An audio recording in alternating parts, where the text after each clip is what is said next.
ซอย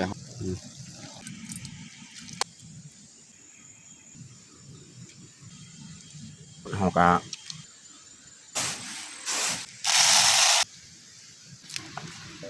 อย่าลืมกดไลค์กดแชร์และกดติดตามเด้อพี่น้อง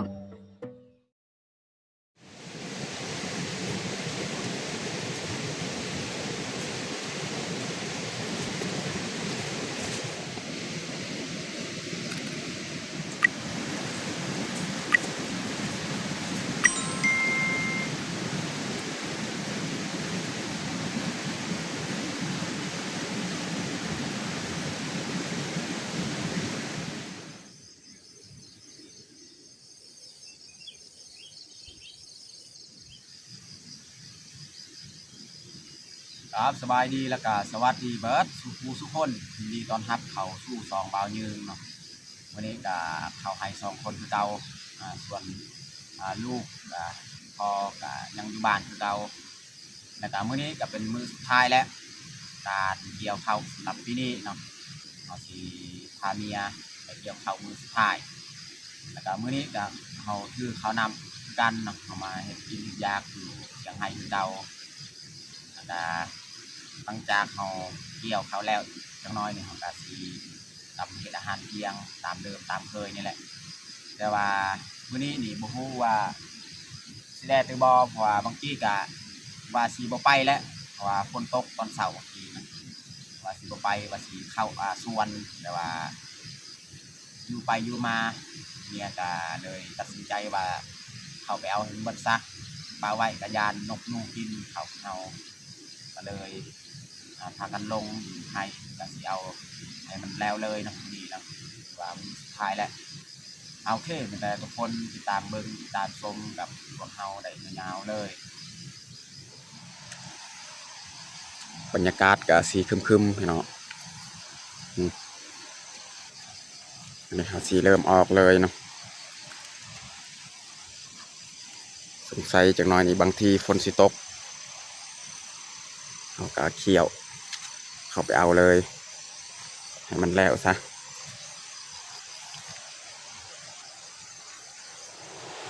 พูดพี่น้องนี่อยู่ลุมนี่จะพูดลุมหันยังเรือนแล้วก็สีง่ายบอลเหยียบเข้านี่มันอยู่ลุมอีกเนาะบอลเก่าหันเนาะบอลเขาตั้งเจ้าแม่สุดกรหันเนาะเอาสีคนเครื่องอันนี้ก่อนเนาะนี่พวกใหม่นี่ส่วนเมียนี่ให้ไปเกี่ยวก่อนเลยเนาะเขาขอสีคนเครื่องแต่นี่ลงลุมโอ้ยเตียวเมียย่างไปเกี่ยวก่อนแล้วก็สีถอดหลักสุมนียังใหม่ยังเอาไปอยู่ลุมอยู่นี่มันไกลอีกนะสิคนเข้าขึ้นเทิงมันไกลอีกสิไปเหยียบอยู่ลุมหันนะบอลเก่าหันนะ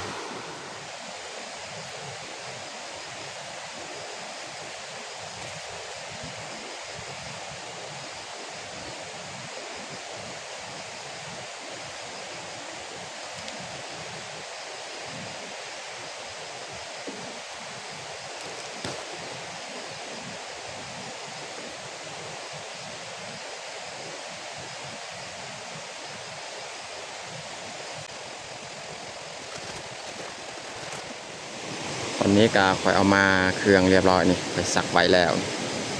แต่คอยสีมุงเลยเนาะคอยเอามาแต่เทิงหันเนาะ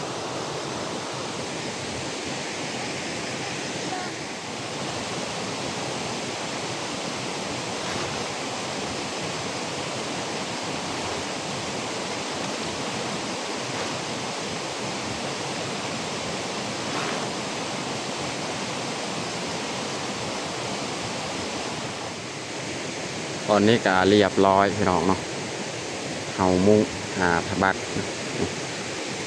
เพราะว่าบอลเก่าเขามาเฮ็ดนี่ง่ายเขาบริคุดแต่ว่าบอลเยียบนี่ค่อนข้างจะแคบๆแน่บอลเยียบตัวเก่าไม่ได้เขาจะเอาผบัดแล้วก็มาปูเลยบ่หันนะเนี่ยนี่เกี่ยวทั้งลุม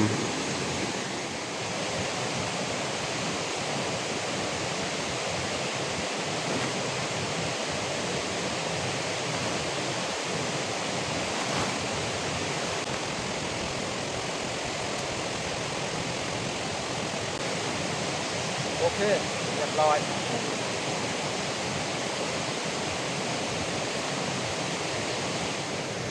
ตอนนี้หลังจากข่อย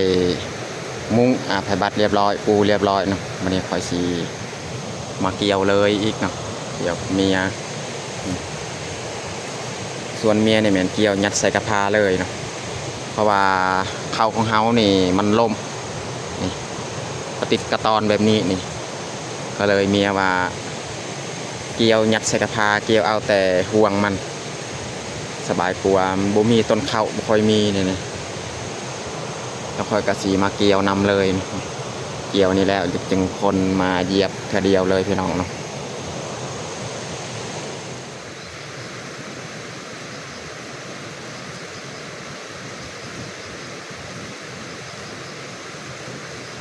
น้อยเขาก็เกี่ยวนิดนึงแล้วก็พอทีคนเขาแล้วก็มาเหยียบเลยมีเกี่ยวคนเดียวอีก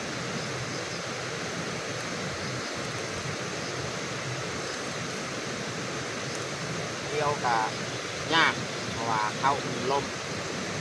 ทับกันแบบนี้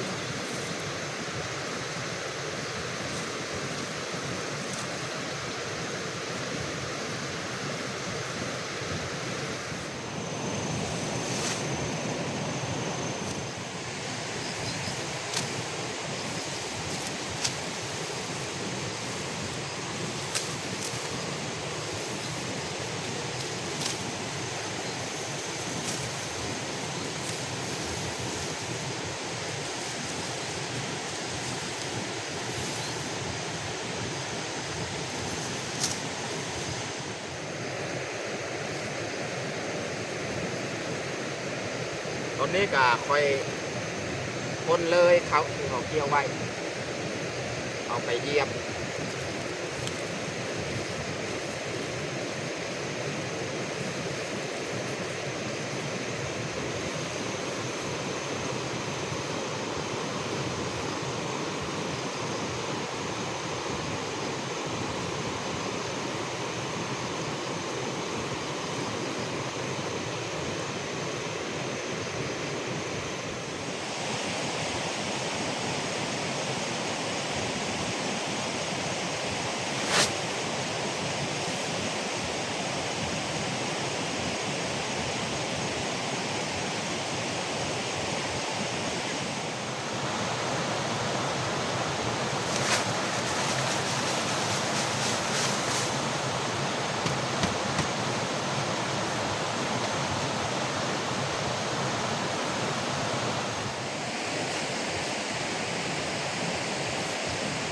วันนี้เราจะเริ่มเหยียบเลยเนาะ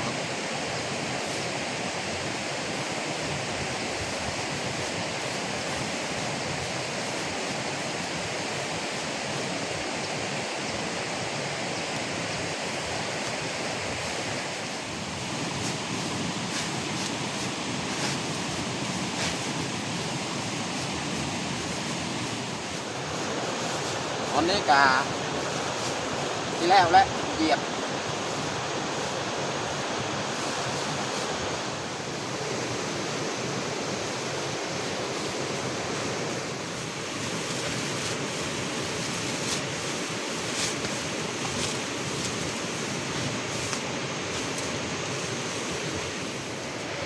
ตอนนี้ก็เรียบร้อยนี่โฮมใบ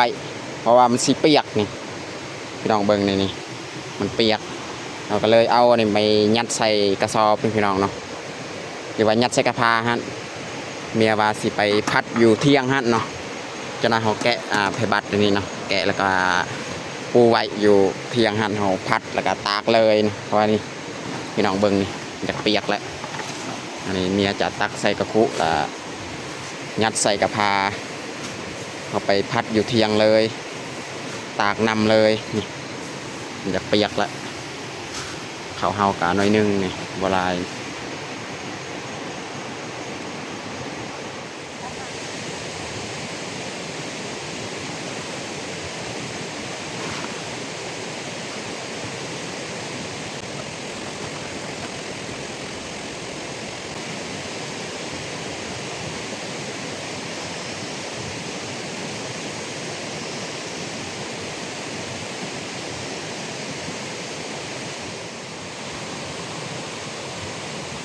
อนนี้เขากาสีกลับไปพักอยู่เที่ยง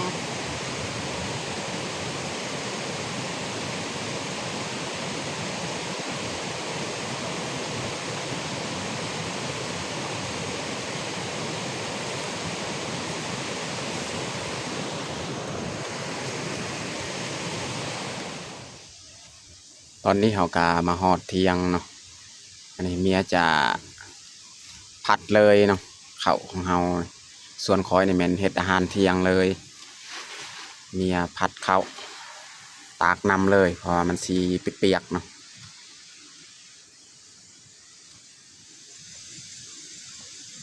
เขานี่แม่นเขาตากไว้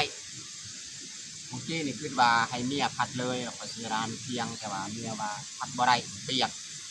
เอาตากไว้ก่อนเนาะวันนี้เขาสิเฮ็ดอาหารเที่ยงก่อนเนาะกินข้าวก่อนแล้วจึงมาผัดหน่อยเนาะเพราะว่าตอนนี้มันเปียกเขาก็ผัดบ่ค่อยออกบันไดใบข้าวยังเปียก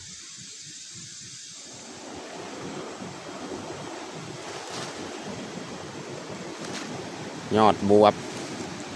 ยอดบักอึกะจักเบิดแล้วพี่น้อง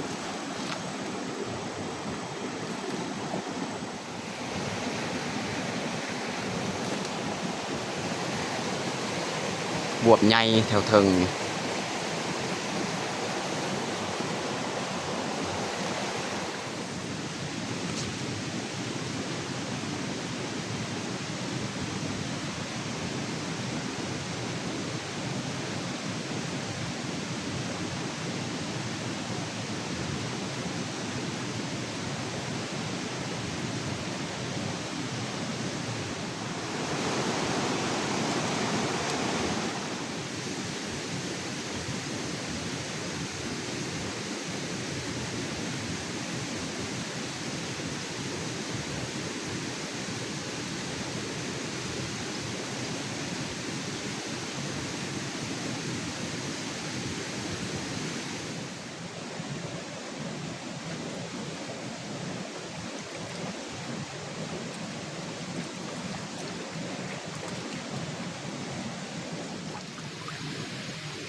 ตอนนี้ก็เรียบร้อยเขาล่างคือพักเขาได้ซีนหมูเนาะซีนหมูปลาตอนหนึ่งซีนหมูปลาพี่น้องแบ่งมาให้ นี่พี่น้องอันนี้ได้ซีนหมูปลาพี่น้องนี่ซีนหมูปลาที่พี่น้องแบ่งมาให้เนาะตอนหนึ่งเราสิเอามาซอยอย่างนี้แหละแล้วก็มาคั่วกับผักผัดกับผักเนาะพี่น้องเนาะ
ใส่มันเนาะ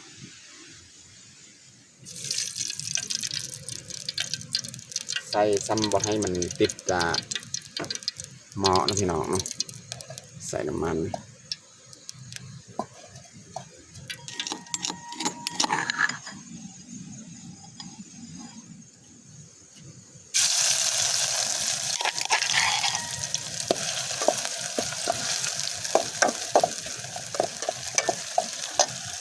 ใส่หอมแดง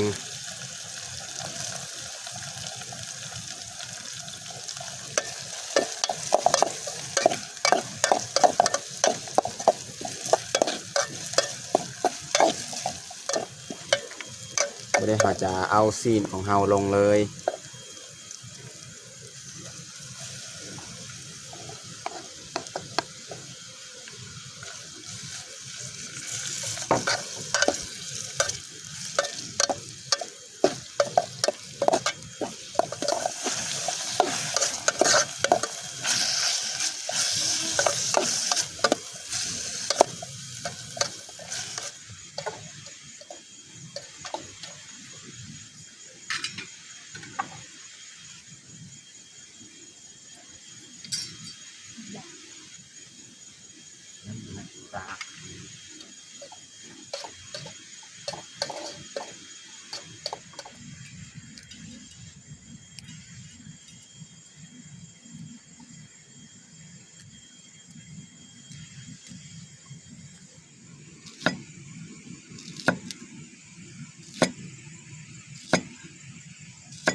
เราจะปรุงก็เป็นนัว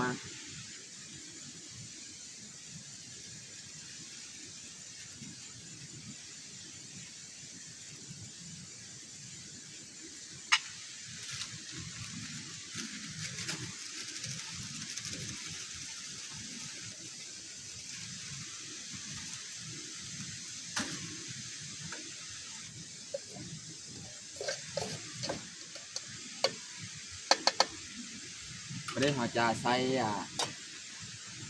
มะบวบพี่น้อง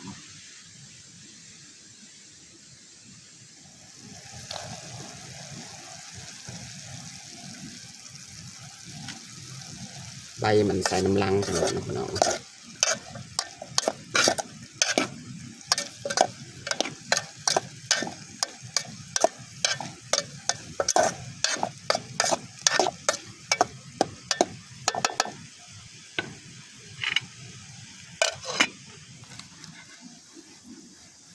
ซอยหอมปอมหอมบัว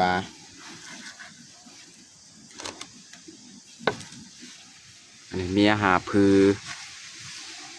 ข้าวของเฮาไก่มันแห้งไวจังหน่อยจึงมาผัดเนาะตากไปเลย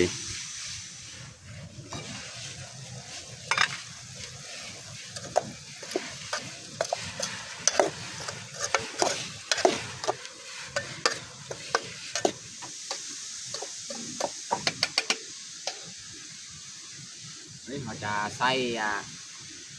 ผักเลยหรือว่ายอดมัน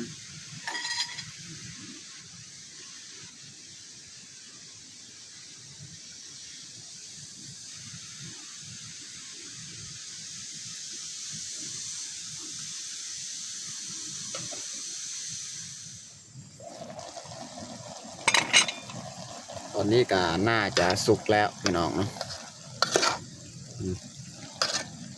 มันจะมีน้ำอีกก็ใส่ผักเนาะวันนี้สุดท้ายนี่เราจะใส่หอมบัวหอมปอมพี่น้อง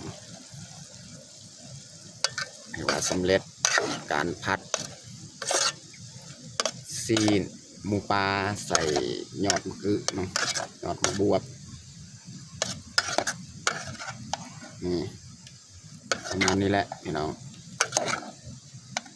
ใส่ผักเสียงลายพี่น้องนี่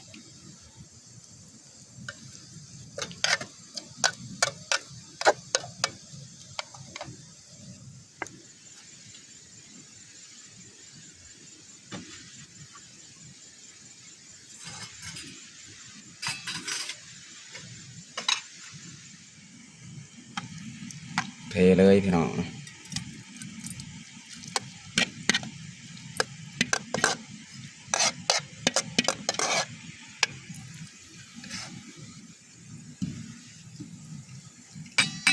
ร้อยตอนนี้กาเรียบร้อยแต่งข้าวเฮาผัดซีนหมูปลาเนาะใส่ยอดมะบวบมะอึเนาะสำหรับอาหารเที่ยงของเฮากาบัดซุมนี้แหละพี่น้องตอนนี้กาเรียบร้อยแต่งข้าวของเฮาเราจะลงมือกินข้าวเที่ยงเลยเอามาทุกคนกินข้าวเที่ยงนำกัน กินข้าว2 คนคือเก่าเนาะ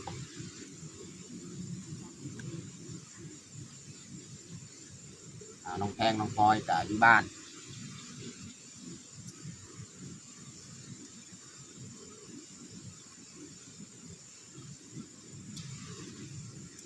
ต่อไปก็น้องแพงน้องพลอยก็จะได้มาให้ว่ามื้อนี้ก็มีสุดท้ายแล้วการเก็บเกี่ยวข้าวหน้า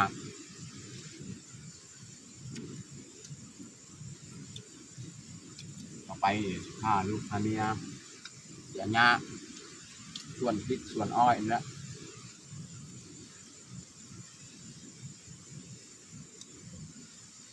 หรือว่าเฮ็ดส่วนผักอิหยังต่างๆทำตามที่เราเคยเฮ็ดทัน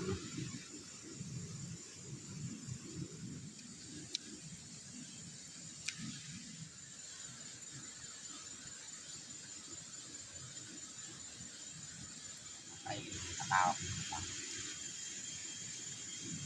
ไทยตั้งไป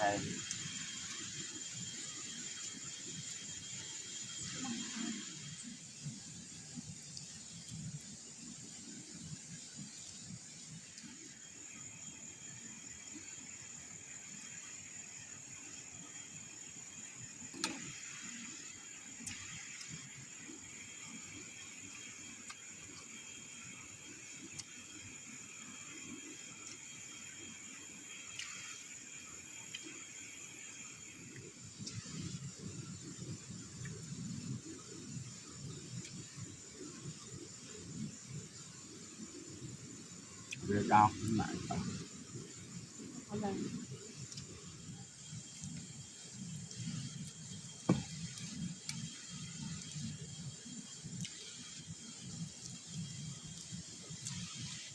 มื้อเขาเขาก็ปนมันหน่อยนึงเนี่ย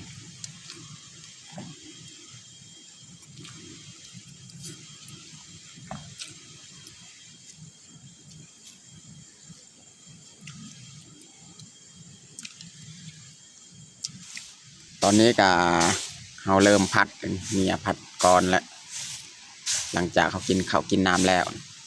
ตอนนี้ก็แห้งหน่อยนึงแล้วนี่พี่น้องเบิ่งเพราะว่าเขาก็ได้ตากไว้ข้าวของเขานี่มันบ่ลายบางทีนี่เขาพัดเบิดอันนี้นี่บ่เต็มกระพานั้นซ้ำบ่เต็มกระพาหน่วยนั้นเนาะ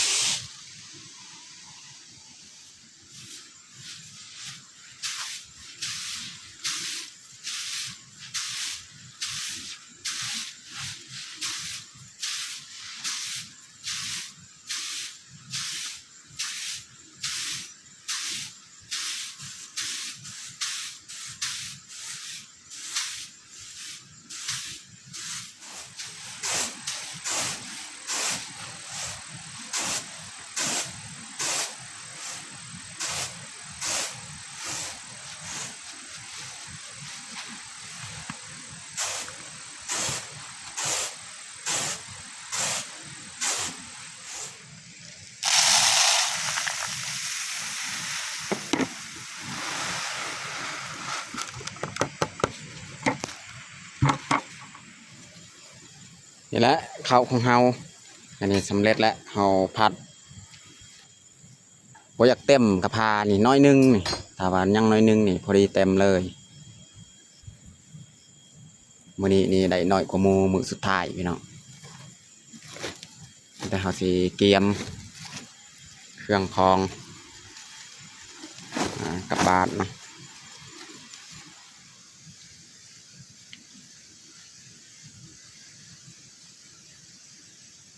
นี่เขาจะเกียมมัดเครื่องคองสะบัดเป็นยังเขาก็เอามือครับเบิดแหละการกินเกี่ยวข้าวน้ำกระดงยังอะไรที่เป็นต้องไปโรงพยาบาลอะไรบ่จำเป็นเขาก็ไว้ตามเตียงเนี่ย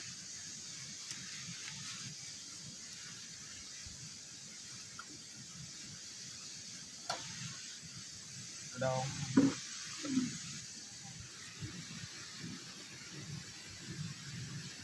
นี่ก็เรียบร้อยเอามัดเมียนเครื่องเตรียมกลับบ้านเลย